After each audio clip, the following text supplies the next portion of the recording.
Thank you for that. Got it. And greeter. Yes, How you doing, Sauber? I'm doing great. Jim Goodenough just joined us. How are you, Jim? Good. Good morning. Good morning. Thank Hello, you. Linda. How are you? I'm well, thanks. Good morning. And Jim Gilliam, you're on to do I'm the here. pledge. Yes. Please face the flag. I pledge allegiance to To the To the flag flag the of the United States of America and to the republic which which stands stands one one nation, nation, under God, under God, indivisible, indivisible, with liberty and justice for all. for all. Jim Glom, what are your thoughts for today? Peace of mind is a beautiful gift which only we can give to ourselves. Just by expecting nothing from anyone, even after doing everything for them. Beautiful. Yeah. Well said. Buddhist. Thank you. And Bill Sauber, Yes. what do you want to do? Do you have the words up for that? There we go. For this morning, I want to sing Home on the Range, but we always sing just the first verse. So the third verse is awfully interesting. So I thought we would start by just singing the third verse of Home on the Range. How often At night, when the heavens are bright, with the light from the glittering stars, have I stood there amazed, and as I gazed, does their glory exceed that of ours? Oh, home on the range, where dear dear and the lay, where there seldom is discouraging word, and the skies are not cloudy all day. Thank you. Bill, I didn't even know there was another verse. I Oh, didn't there's- either. There's actually like 7 verses. And do you know what We're good. We're good. state that song is from? That is the state song of Kansas. Mexico. Kansas. Yes. Well, So that's Eastern here. Visitors and guests. Well, Michael, would you introduce our visitors and guests? We know we have Bruce and Helene. We have Bruce and Helene, and as far as I can see, that's it. I don't have anyone else. All right, well, let's move on. So it is time to mute all. So Michael Cook, are you doing that? Al Lustig may be trying to get in. That could be him. All right, well, hopefully he gets in. Remember that your space bar is your friend, or look around, figure out where that mute is. And if you hear noise in your own background, please stop and go, oh my God, can other people hear that? All right, we're going to have a speaker today, Laura Karuba, who is an author. She's going to be talking about women at ground zero. And if you thought about doing something else, from what I hear, maybe you should change your mind and stay.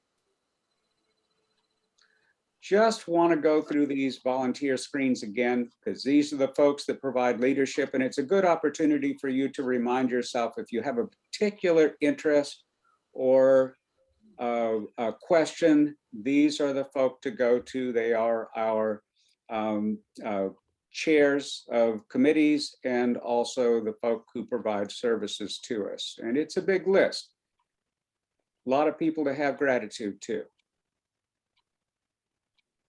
And recognition, as you recall, in these next several slides, there are going to be opportunities to be recognized in the classic style. But because we've gone ahead and hopefully all paid our dues, if you haven't, now's the time. Then as we come to your slide and you get called out, you've got a chance to say, well, I'm going to take a pass for now, or you can say, I'm going to do an act of kindness, or you can say, I'm going to donate to the Rotary Foundation or Club Foundation, your choice. It's voluntary. No birthdays. Kathy Rogers has an opportunity to go out and find somebody who's got a birthday this week in July. That would be one way to target folk. But we do have an anniversary. Michael Cook, July 19th is your Rotary anniversary. It's amazing. Look at that number, 21. Now we can buy you drinks when we get together. My membership is old enough to vote. It's amazing. That's right. Has been, I guess. How are you feeling? You do so many service things. What would you say? What's kind of what comes to your mind and heart when you think about something that's special that's happened for you in Rotary? I think mostly what stands out for me right now is the connections I make in different countries. I get a chance to get to know people from all over the world that I wouldn't have met except through Rotary. And so I'm glad for that major aspect of Rotary. Well, you do all of the following, but this is the opportunity for us to say, do you want to pass for now, do an act of kindness, contribute to the Rotary Foundation or the Club Foundation? Any of those excite you today? Yeah, I like the act of kindness piece. Yeah. I'll let you know what I select. That will be wonderful. And Michael Fells. You are aware, of course, that the secretary has the ability to fine the president when it is appropriate.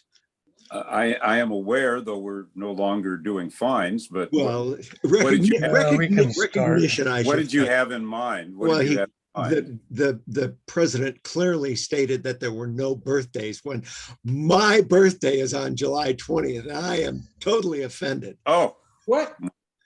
Oh my Wait a goodness. minute here. I've got my list. More than a week from now, right? Are you sure you have a birthday? As Lori told me, it was not my birthday because it was not on the list. That's right.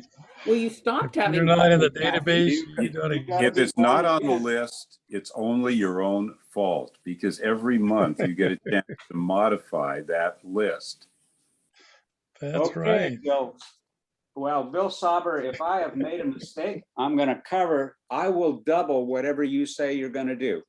Well, if it's your birthday, my- Club Foundation, Rotary Foundation, Act of Kindness. My plan was to do my age, $73 to the Rotary Foundation and $73 to the Community Foundation.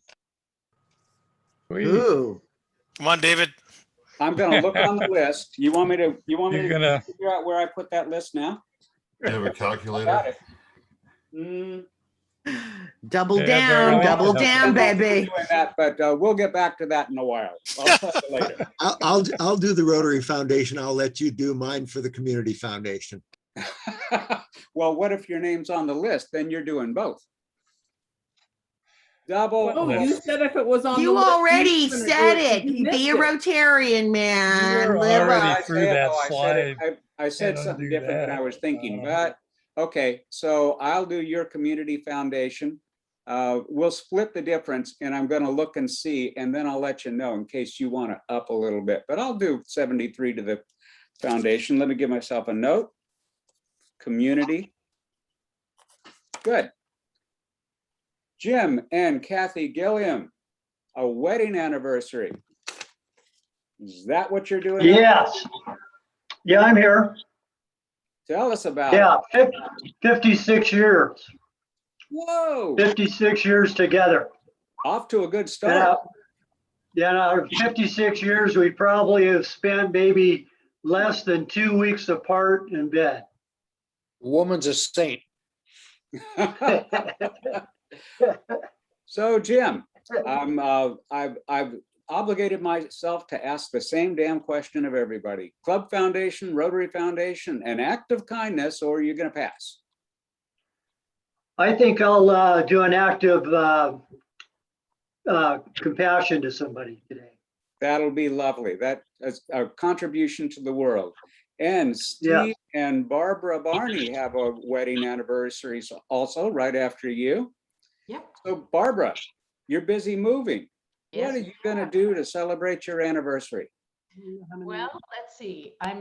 It's on Monday, so I'm going to get my final haircut from Kaylee. So now the biggest challenge of moving is finding a new hairdresser. Mhm. So I will have That's that what my fun. wife says. I'll do it. And then that evening, I'm not flying down for you. I don't have that problem, Barbara. Huh? Yeah, I don't have that problem. I And know. you used to. You're lucky. Then that evening, our buyers are doing their final walkthrough so we can give them all the good stuff about the house. So I'm going to unfortunately miss the board meeting that night, but otherwise I would be at the board meeting. So what a happy day, right? Well, there we are. And what do you say? Club Foundation, Rotary Foundation, act of kindness, or a pass for now? Well, during your year, David, we've made a contribution to the Rotary Foundation. Yes, I'm aware of it. And you are very discreet, but extremely generous. Thank you. Thank you. Years, Barbara. What? How many years? 46, which isn't bad for being married 3 months after our first date. Oh, we want to hear more about that next time. Nope. So let's move on and let there be light. PJ, Al, tell us about this. Well, I participated in the Rotary event of purchasing Al's time and those replacement devices that went into my ceiling. And Al came by and did a great job of, he and Charlie went through and replaced about a dozen light fixtures. And that was something that came up on the auction that we had. So that was a wonderful thing. And I also supported the auction with Michael Cook and telemedicine.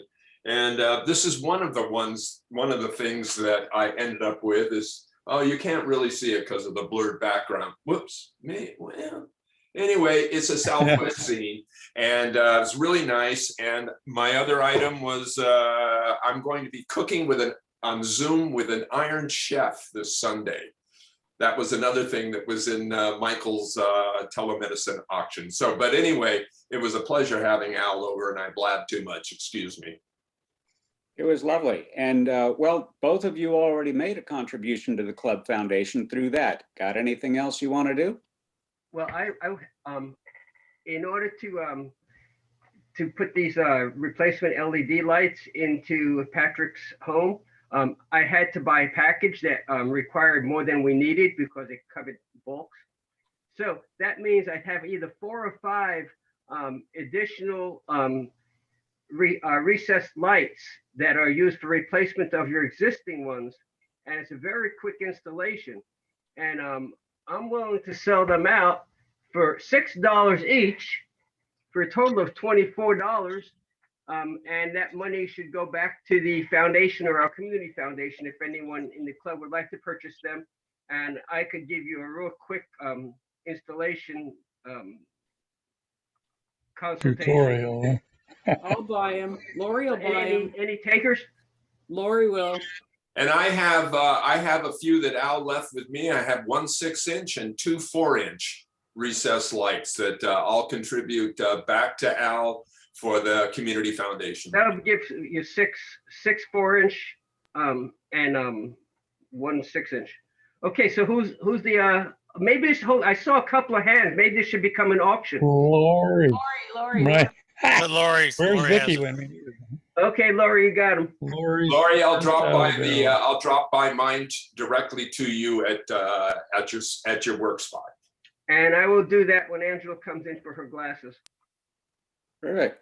And you could make your contribution directly to Community Foundation. Excellent. Thank you very much. That was very generous. Well, VACATION. Jim and Linda, tell us what. Boy, it was a long time coming. Like so many others, we canceled so many trips last year. But yeah, we went up to Eagle Lake. It Very, looked like very close to Mount Lassen. and looks like a lot was happening up there. You guys stayed busy. Are you back? We're back. Oh, we're back. There we go. Looks like somebody was playing Mexican Train. We were. I love games. Jim plays games about once a year. That was it. Oh, fun. That trout is pretty special. The Eagle Lake trout is like the only place you can find this kind of trout, and it looks like salmon. The meat is pink. Mm-hmm. Oh, lovely. Catch and release. That's a beautiful fish. Catch and eat. No, I saw them filleting them, Barbara. And building connections and memories. The Sobbers. How'd it go, Bill? It was wonderful. It was a multi-generational family on Maxine's side. So she had several aunts and uncles there, and all of their kids. And we met at Samuel P. Taylor Park. Beautiful day.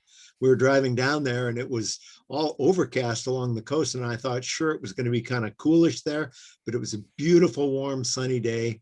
And lots of kids having a great time and lots of good food and just lots of hugs, seeing each other after COVID. Lovely. And anybody else have a moment of gratitude they wish to share, or a moment of rain, as you choose? Moving on. Club news. Dan Needham. Peacetown at the Barlow tonight. Peacetown at right? the Barlow tonight.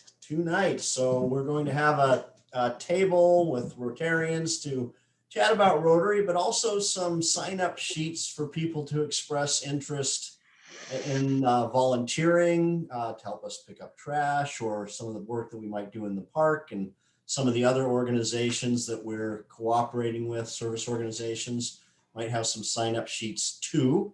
And we're also going to have a table for families to come up and do some crafts. And I've got that manned by my sister, who's a teacher, and some other teachers and moms and some kids, so it'll be more approachable by families. I could use one more Rotarian volunteer for the second time slot from about 6 to 7:30, if anybody can do that. So that's happening tonight, and it should be a lot of fun. If you haven't gone down to the Barlow, they've got maybe 3 or 4 stages with music going on simultaneously, and a lot of fun things going on. It's a little bit of a re-entry because there are a lot of people down there, but it's a lot of fun.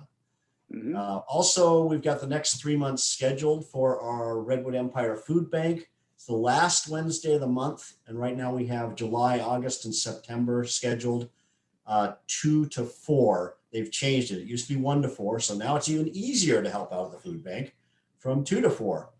So that's what's going on. So we'll be signing up, looking for and signing up community volunteers for all of the service organizations that we are working with, and sharing that pool of volunteers, who some of whom may eventually become club members. So they'll be doing that there too. And I went down last week, saw you, Dan, and Terry, and a variety of Rotarians. And if we go down and we imbibe a little bit too much, and probably shouldn't drive home. Can we come back to the table and you'll either give us a ride home or let us sleep under the table? I'll say yes to that. Nice try. So, Bill Schlutius, working under Natalie, inside of Natalie's leadership in club service, is looking for and trying to select food and catering. There's a number of people who have done that before, and just wanted to let you know that that's in process right now. So whip out your calendar or your cameras, take a shot of this long list of things that are on the calendar. There they are. I want to point out that July 19th board meeting, lots of things going to be on that agenda. And these other activities are the stuff we are doing. SCARC, we should get a flyer out about that. There is a flyer now that you can link into. That's hosted by our club. It'll be probably the last Zoom one that I know of in this year, where they're moving on to in-person. And I don't know if they're going to stream those. And thank you, Dan Needham and Michael McLaughlin have been putting together our district grant already. We've seen the form of it and it's looking good. So there you go. Oh, by the way, First Friday is not going to be first Friday of August. We're going to move that a little bit. You'll hear more soon. Any further announcements? David, I just want to say for those people that ordered a t-shirt but haven't gotten it yet, you can contact me, or I'll be contacting you, and there's about 9 or 10 people left. So I want to make sure you get those t-shirts so you can wear them to the food bank and anywhere else. So expect some communication about that. Seen some of those sporting around our neighborhoods, and they look good. Nice job on that, Jerry. David, I have a question on that schedule. Is the board meeting planned to be strictly Zoom, hybrid, or live, or whatever? You know, hadn't really given that a lot of thought. We could, well, actually, it needs to be Zoom. No, it doesn't need to be, well, we would need help if we were going to make it hybrid. But people could get together and I could run it off my computer and it could be Zoom if folk wanted it to be.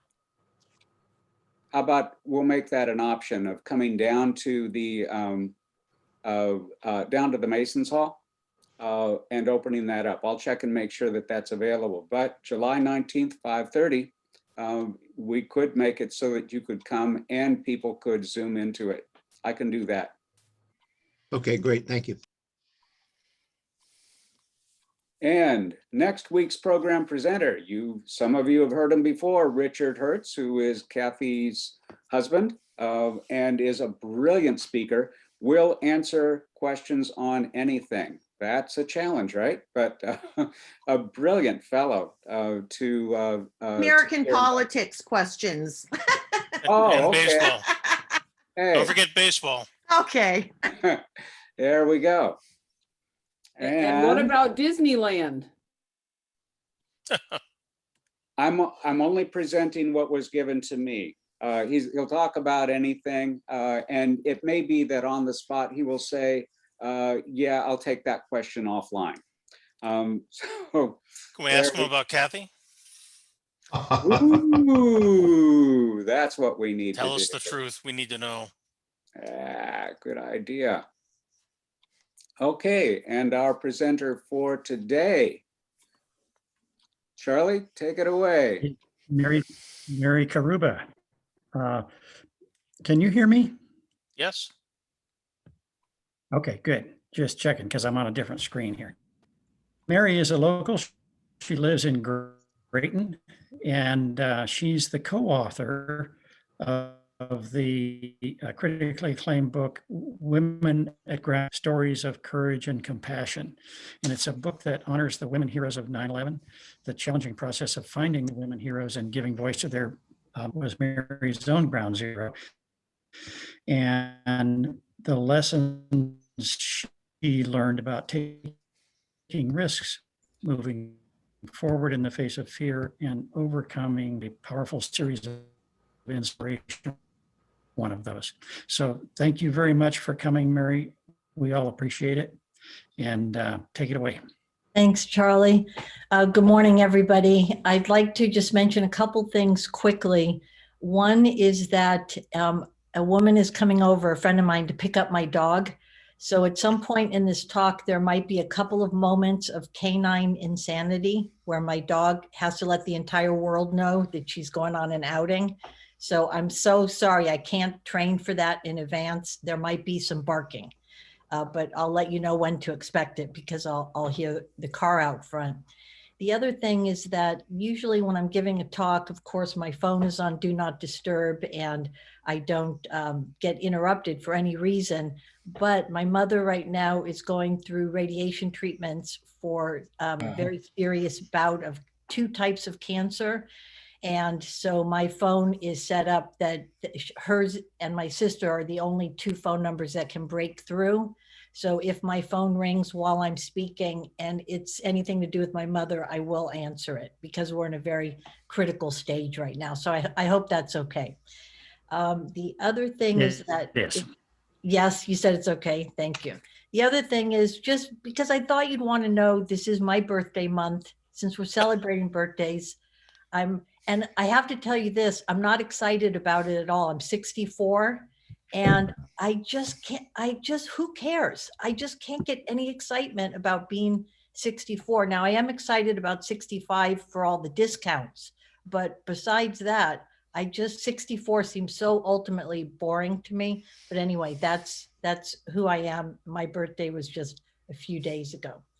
And finally, I haven't really been speaking for about 1.5 years. All of my talks just stopped overnight when the pandemic started because my work requires an audience. And so I am told that I have 25 minutes to speak. I'm going to keep it to under 25 minutes. I have a big clock in front of me, but sometimes when I speak and I get excited, if I lose track of time by any chance and I'm running long, Charlie, please do interrupt and stop me, would you? If I go long? Okay. So when 9/11 happened, I was working as an investigative social worker in Sonoma County, and a very dear friend of mine who ended up being my co-author, Susan Hagen, was a firefighter at the time. She's now retired.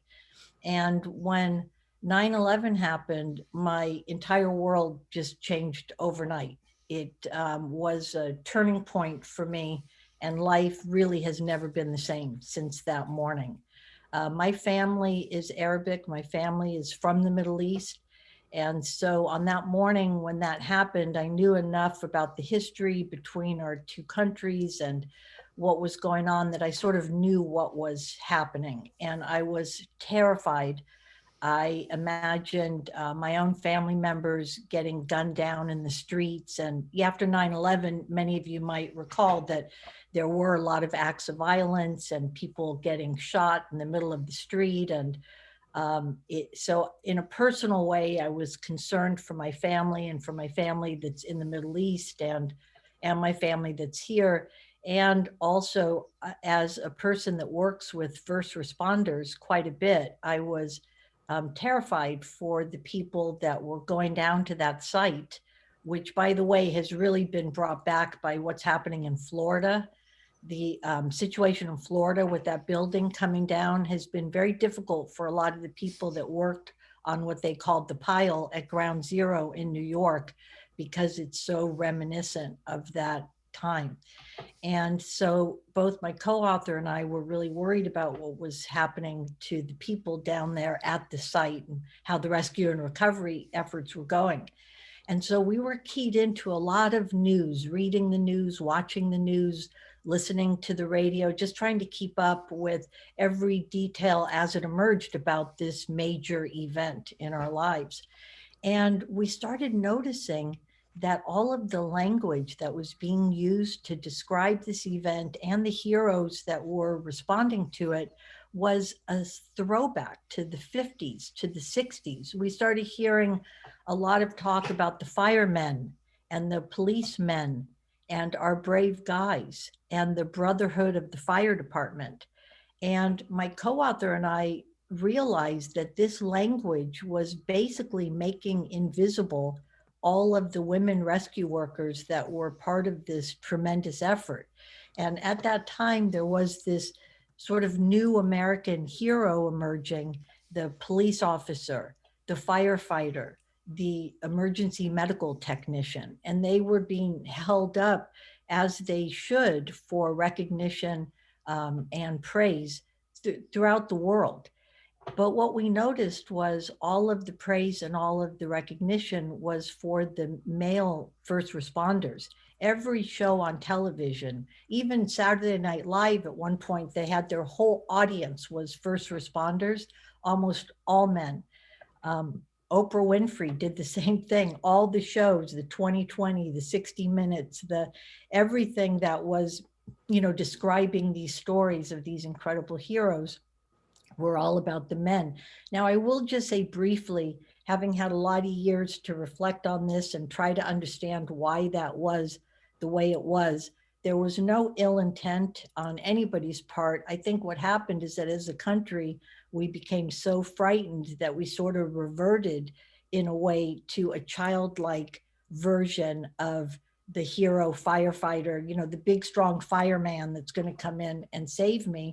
And in my lifetime, you know, being 64, in my lifetime as a kid, I never saw any female first responders or any women cops or firefighters. So in my mind, when I'm scared and I sort of revert to that childhood, you know, place of needing protection, in my mind, that might convert to a man rescuing me, because those were the pictures that I saw my entire life growing up. And so in this moment of panic, it makes sense that I would revert to that. But it became so egregious. I mean, Rudy Giuliani at the time was the mayor of New York City. And I remember just being infuriated one day watching the news when he got up and he stood on the rubble of the World Trade Center 4 days after the attack and implored this large group of people to please stand and give a round of applause for the men we've lost and the men who are searching for survivors. As women lay dead in the rubble behind him, and women rescue workers, we were certain had to be furiously searching for survivors. And then President Bush came down to the site. This is what really triggered the book. Then, so I was already upset about Rudy Giuliani, which I had handled very effectively by yelling at my television set. So I handled that situation. And then President Bush comes along. President Bush stood on, and again, everybody was doing the best they could and working with the information they had and just reacting in the moment. None of it was malicious.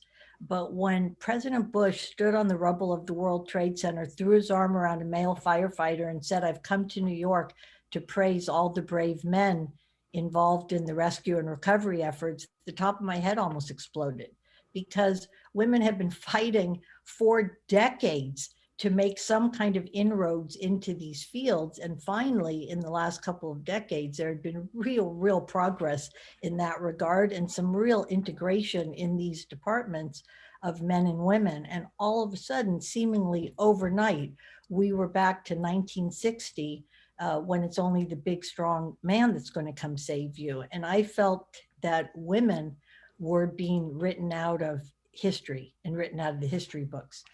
So Susan and I, that night that happened, I think it was the night with the president. It was either the president or Rudy Giuliani, where I screamed at the television set. And I had a cat at the time that, have you ever seen a cat jump up, like all four paws go up at the same time and they seem to levitate? And I yelled so loud at the television set that my cat sort of levitated off the couch. And Susan looked at me and she said, "Mary, you know, there's nothing we can do about it. You've got to let it go. You've got to stop being so upset about it. We can't do anything." And that was the moment. When she said, "There's nothing we can do about it," we both sort of froze and looked at each other and had this response, both of us talked about it later, what happened inside of us. And both of us had had many situations in our lives where we thought, oh, somebody needs to do something about that, or, oh, that's wrong, or somebody needs to change that. But never us, always somebody else, because it's too much work, too much money, too much trouble to do it yourself, whatever it is. And both of us recognized in that moment that we were faced with this choice of just once again saying, hey, that's wrong. Somebody needs to do something about it, or actually doing something. And so we made a commitment that night, as corny as it is. We reached across the table and shook hands and made a decision that we were going to write a book that honored the women heroes of the World Trade Center after 9/11. We made a decision that night to call it Women at Ground Zero. We knew the photos would be in black and white. We sort of envisioned the whole thing, all of one piece. And several weeks later, we were on a plane to New York. And it all happened in a very whirlwind and fast way. So as we're on this plane to New York, all ready to go and find the women, we had this crisis of confidence, this moment where we both looked at each other and realized, like, what if there are no women rescue workers in New York? What if we're just imagining this because we're assuming there must be, and we've gone off on this huge crusade to go acknowledge the women heroes? What if New York is like some other kind of backwards places throughout the country where women haven't been integrated into those departments at all? But we found out almost immediately that that wasn't the case. I mean, in the police department alone, there was over 6,000 women. There were thousands and thousands of women that responded that day who were never acknowledged in any way. And the first day that we were there, we went to the police department, couldn't get anywhere near it. They had blockades for, blocks, just big cement blockades going out from the police department, the fire department. They were not interested in talking to two little hicks from, Sonoma County who wanted to come interview their women. They wouldn't even let us in the building. And I don't know, before we left for New York, if we thought we were going to be like elbowing Tom Brokaw out of the way, to get these interviews, or what we thought we were doing, but we couldn't even get into the building. And as an investigative social worker, which was what I did for a long time, you really have to sort of put your mind in the place of the people you're trying to find and think like them. And so that night, I wondered, like, where women cops in New York City would be on a Friday night. And so I asked a taxi driver to take us to a bar close to Ground Zero where women cops might be hanging out after work. Because I figured there's always got to be that bar, like NYPD Blues bar. There's always like that bar. And this guy didn't even hesitate, this taxi driver. He just took us straight down to this little underground bar in Greenwich Village called Ruby Fruit. And you go down these stairs, these sort of basement stairs, into this lower level bar that is just filled with smoke. Like, you can't, I mean, it seemed like everybody was smoking 3 cigarettes at once. And this was when there was still, some smoking in bars. And there was music playing, and we were on these stairs going down into this big smoky group of off-duty cops.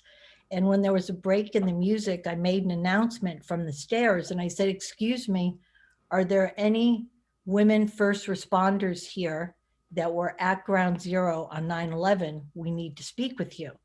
And Susan told me that it was like in the old John Wayne movies where they go in through the swinging doors into the saloon, and all of a sudden the piano player stops playing and everybody stares at the person coming through the door.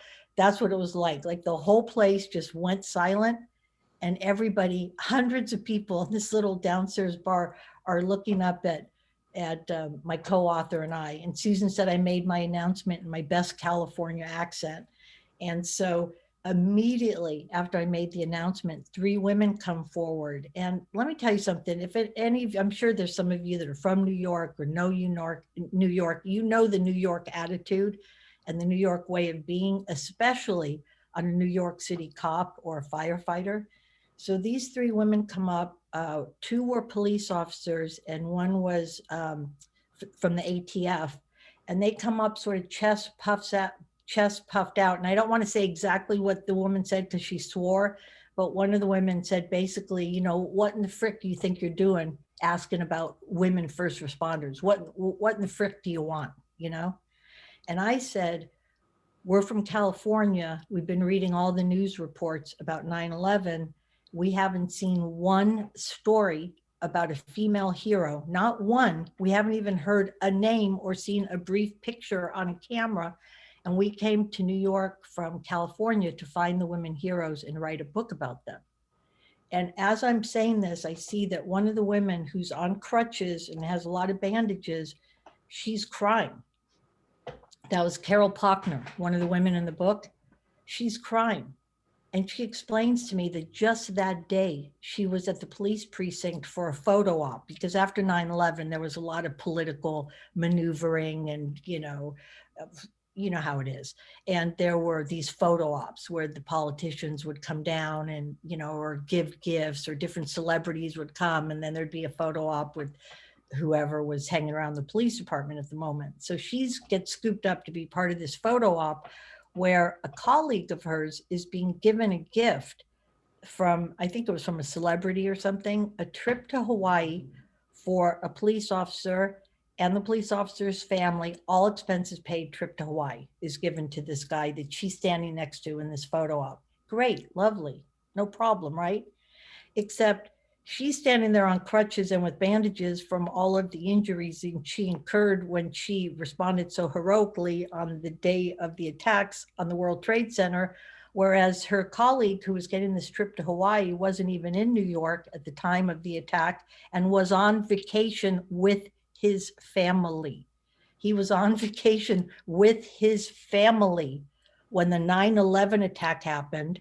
Then he cruises back into town and gets this trip for his whole family. Well, the reason that it went like that, and the reason that all the coverage went to the men and all the gifts went to the men and everything like that, is because although those departments are integrated, they still have, at least back then, 20 years ago, had a lot of the old attitudes and the resentment about women, and the old boys club was still very much in effect. So when the gift goes to the chief of police, and then he passes it down to the next level and says, you know, you pass it down to one of your cops, and then it gets passed down. It goes through the old boys network and it goes from one boy to the other.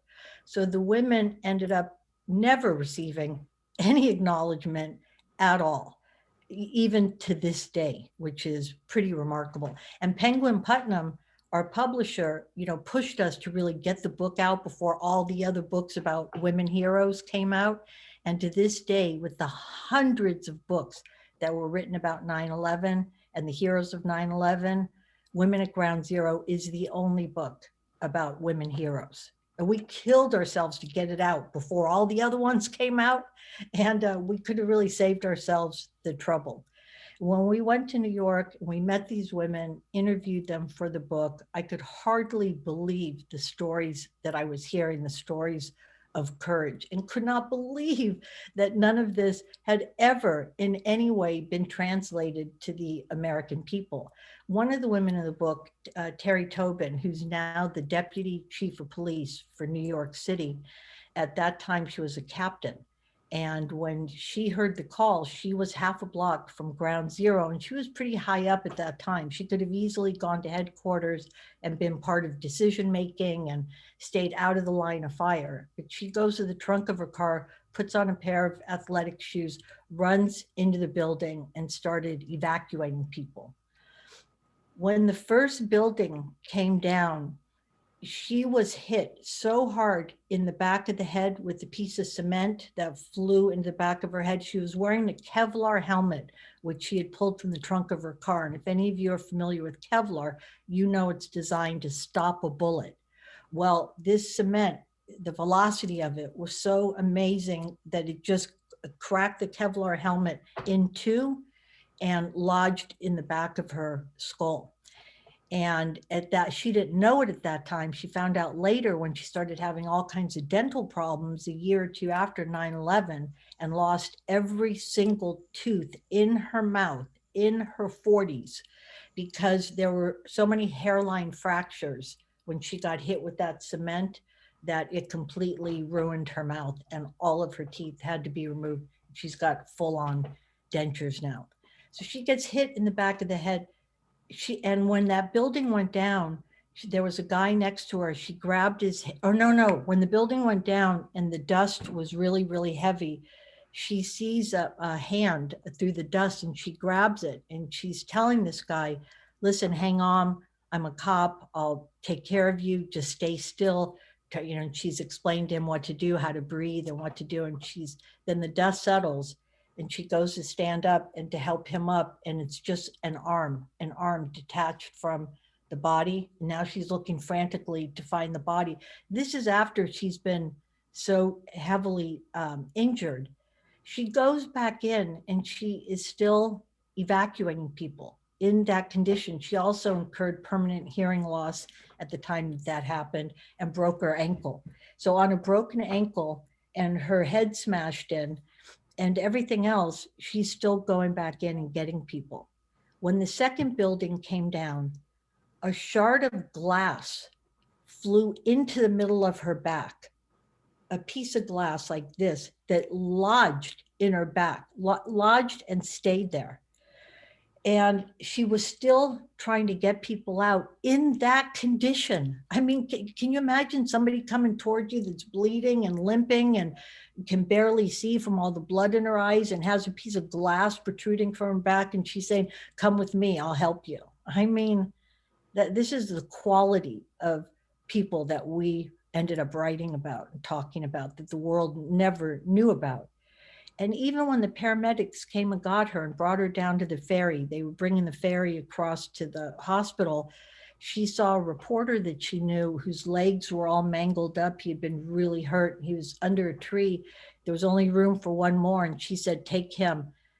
I'll go on the next one. And, when Terry Tobin tells you something, you do it. So they took him and left her. And the paramedic, she said, by the way, she told me when I asked all the women, like, what was one of the major things that you learned from this? Or what did you take away from it? She goes, Mary, always put on a good bra before you go out. I don't care what you're doing. Wear a good bra. She goes, that frickin' day, she didn't say frickin', by the way, that frickin' day, I'm standing out there in front of this whole ferry full of people. These guys had to take my shirt off to take the glass out and everything. She goes, I was wearing the rattiest old bra. So poor Terry, after all that, she's got to stand in front of this whole ferry full of people watching her with no shirt on as these guys are getting the glass out from her back, And there were so many stories like that. We just couldn't believe that we hadn't heard them before. So we wrote about them. Then we raised money to bring them all out to California for an all expense paid trip in the wine country, which was one of the most amazing experiences. And usually when I do this talk, I show a video of the women and some of the things from 9/11 and a lot of the photographs. And then I also show a short film about when they came to California for their trip in the wine country, which, by the way, if you ever want to see a real scene, just invite like 35 female rescue workers from New York to the little tiny town of Healdsburg and then put them there for a week. It was an amazing time with them and very healing. And I'll tell you something about these women. They can hardly believe that people still care about them enough to listen to these stories. Like every time I come out and do a story like this, they can't believe that anybody still cares or that anybody's interested. And this group of women have a lower rate of suicide, drug addiction, divorce, and all of the other complications that ensue for rescue workers when they're involved in a catastrophe of this nature. You can look at the figures and see and we'll see it out of Florida too. Any big catastrophes like that, the rate of suicide and problems afterwards, it's extreme for the people that are right there. These women in this book have a much lower rate of all of that because of the acknowledgement that they've received along the way, and because people give a damn, and because people saw it really hurt in the beginning, that not that they're looking for acknowledgement or looking for gratitude or looking for praise. They're not like that. These women that were cops and firefighters and everything 20 years ago when I wrote the book, the woman on the cover Lois Mongay on the cover of the book, who's the toughest talking little piece of work I ever met in my whole life. She didn't talk to me for 3 months when I told her we wanted to put her on the cover of the book. It took her a long time to get over it. She didn't even want to be in the book. And the only reason that she was in the book is that a friend of hers reminded her that when she was in kindergarten, they'd been friends since birth.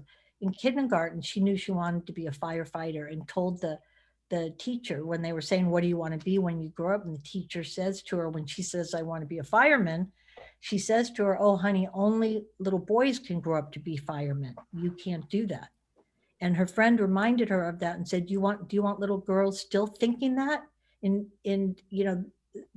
this century? Do you really want them thinking that? And so she was like, oh, damn it. So she came and she interviewed for the book for that reason. But she wasn't looking for glory or praise or for anyone to tell her, hey, great job. But it still hurt to put your life on the line, to be injured, many of them permanently injured. The rest of their life, they're going to live with these major injuries. Many of them lost family, friends, colleagues, and then to not even be seen. You know, I felt a little piece of it. My house burned down, probably like a lot of you. My house burned down here in Santa Rosa a few years ago.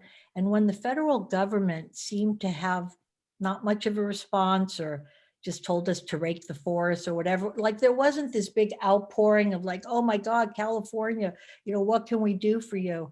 I really felt hurt. I never thought like my government could hurt my feelings. But I felt hurt. It's like, man, my house just burned down and you're going to play politics. And, I felt so unseen in that. And these women, to have no one see what they went through, it really hurt them. And so the book, I think, was good for all of us and continues to be so.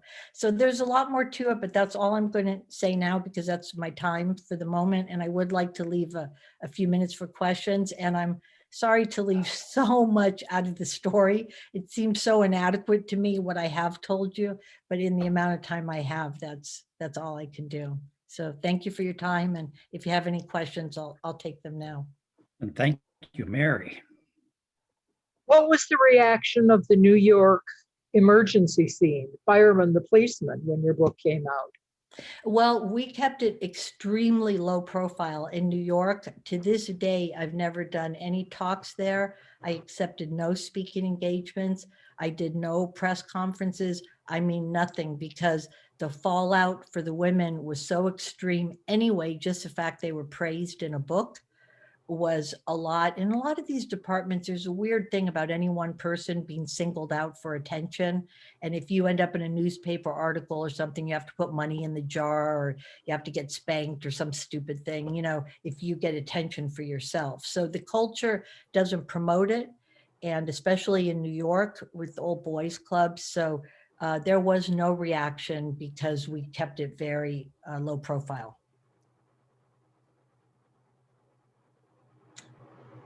Hello? Hey there.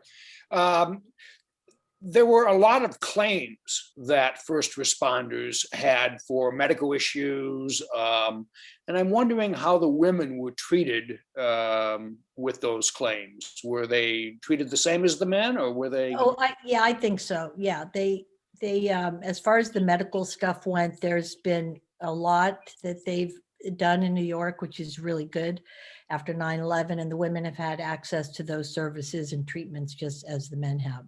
Yeah. The biggest place where they were left out was just in acknowledging their existence. That was the biggest thing, the languaging. And people say, it doesn't, when you say fireman or policeman, of course that means everybody. Okay, so imagine President Bush going down to the World Trade Center and saying, I came all the way from New York to praise all of the women involved in the rescue and recovery efforts. Or if Rudy Giuliani had stood up and said, everyone, give a round of applause for all the women we've lost and all the women that are searching for survivors. Come on now. You tell me nobody would notice that? Like, what? What do you mean, the women? But when people said men, nobody questioned it. So I think that was the biggest damage that was done to them, of just basically being written out of history. And so we wrote them back in.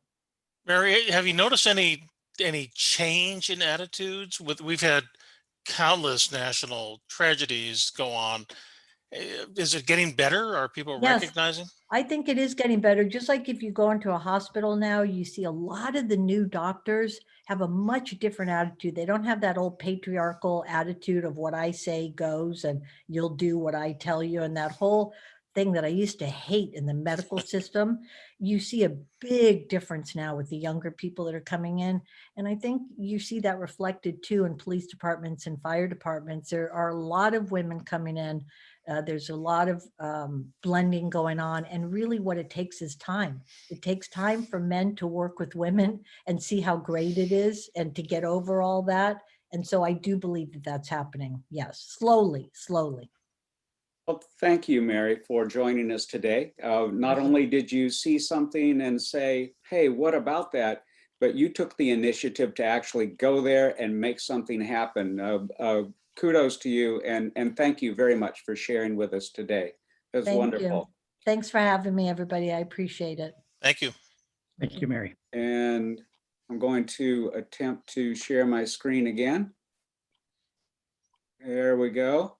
And I want to say that I was wrong and Bill was right. He was born. And so that's $73, according to what I remember, $73 from me to each the Rotary Foundation and also to the Club Foundation. I also skipped over Bruce and Helene. How did that magic happen? I don't know. But let's cover that next week and get down to Marty with a joke. Oh, one more thing, Marty, before you start. I saw that Kathy put in the screen that we're going to have an event, a Friday event on the 13th, joint between our club and Rotary Club of Sebastopol. So mark your calendars for July 13th, I think around 5:30. So that August 13th. August 13th. Yeah, this is July. August 13th. Thank you, Michael. I think that's 5 mistakes and maybe more. But anyway, now, Marty, please share a joke with us. I'll give you a couple of one-liners. I know they say money talks, but mine only says goodbye. I can't believe I got fired from the calendar factory. All I did was leave one day off. Most people are shocked when they find out how bad an electrician is. Oh.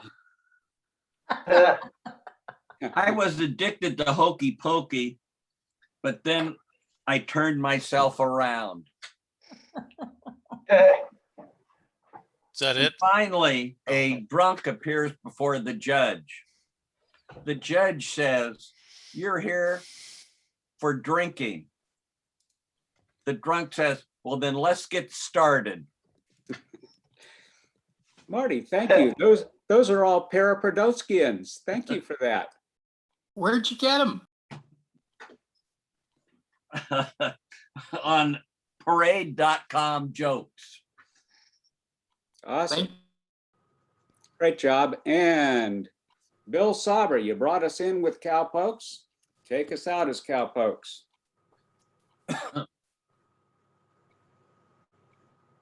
You again. He has to unmute. Unmute. Happy trails to you until we meet again.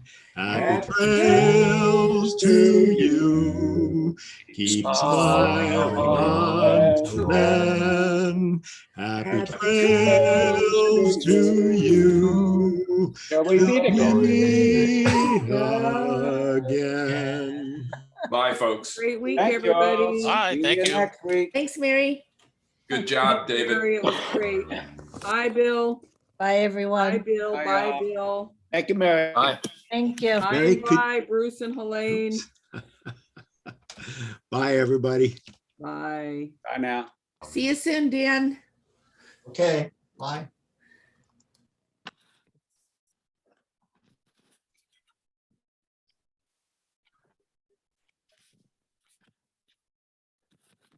So long, everybody. See you later, Bill. Have a good day.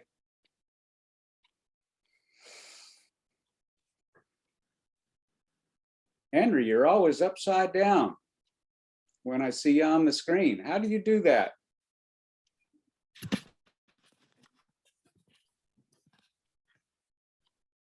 Yeah, there you are. More importantly, how do I undo it? I don't know. Hey, Michael, how does he undo it? You don't like it? The only thing that's wrong is your hair should go up when you're hanging upside down. It just doesn't look right. Well, when the you other fall thing down. that's wrong is I need a haircut badly. Ah, well, everybody can get a bad haircut. Where? Well, that place on Healdsburg Avenue, I don't remember the name of it, but on Healdsburg Avenue here in town, the one that looks like a little gas station, big windows. They have both indoor and outdoor haircuts. So if you're concerned about getting a haircut indoors, Yes, I was. they told me that they could do outdoor haircuts. They've got a little tent in the back. You could try them. I'll look up the number and shoot it to you. Yes, please. Send me an Happy to do email. it. I appreciate it. Okay, email's best for you? Got it. Or phone call. Those are the best. All right. I'll get that number. I needed to get it anyway because I need a haircut too. Susan was cutting mine, but she said, all right, I'm done. So I've got some clippers if you want to try it on your own, but I don't recommend it. I got something that I can try on my own. I'd probably do that before I go commercial, but I'm used to getting it done commercial. So yeah, I'm no good myself. Yeah, well, they would be an outfit, and whoever you were working with before doesn't do out of doors, or they don't have an out of the door space. I've yeah. driven by there. I haven't seen any changes. So this place wasn't cheap, but I thought they did a real good job. I don't care about the quality of a haircut, long as it's short. There you go. Yeah. All right, sir. Well, I will look that up and I'll give you a shout. Thank you. Glad you were with us today. Good to see you, even if you are upside down. It's nice. It's a nice look. And do you know how to email Michael Cook? No, I've still been requesting for months now a list of the members of our club and their email and phone numbers. I've got that's routinely available in other Rotary clubs I've joined. It's never available got one to for you. this club. It's available to you. I'm Good. not Yeah, I sure understand why why not. it's not So generally let me take care of available, that too. So I would very much appreciate that. And I've asked for that several times before and not gotten a response. to Michael Fells. I forget who I asked. I send emails to the club typically. Okay. Yeah, probably generalized emails. I'm not really sure who gets those. But Mike, in the future, there's two ways for you to know about this. One is if you go onto our club website, do you know how to log in to our club website so that you can see I've the member gone on the part? website frequently, but I'm not sure if I can log in. Okay. I'll take care of the two parts. So Michael Fells, Henry. I've written his name down before, but I don't have his email address or his phone number. All right. Right. Yeah, because you can't get the list. I get it. So list plus log on. I'll reach out to Michael Fells. If you do not receive it, then let me know. I will. Good. Okay. Yeah. Good. Thank you. All right, sir. Well, I'm going to be on my merry way. I hope you have a wonderful day. Mine's filled with all kinds of nonsense. Hope yours is too. Bon voyage. Bon voyage.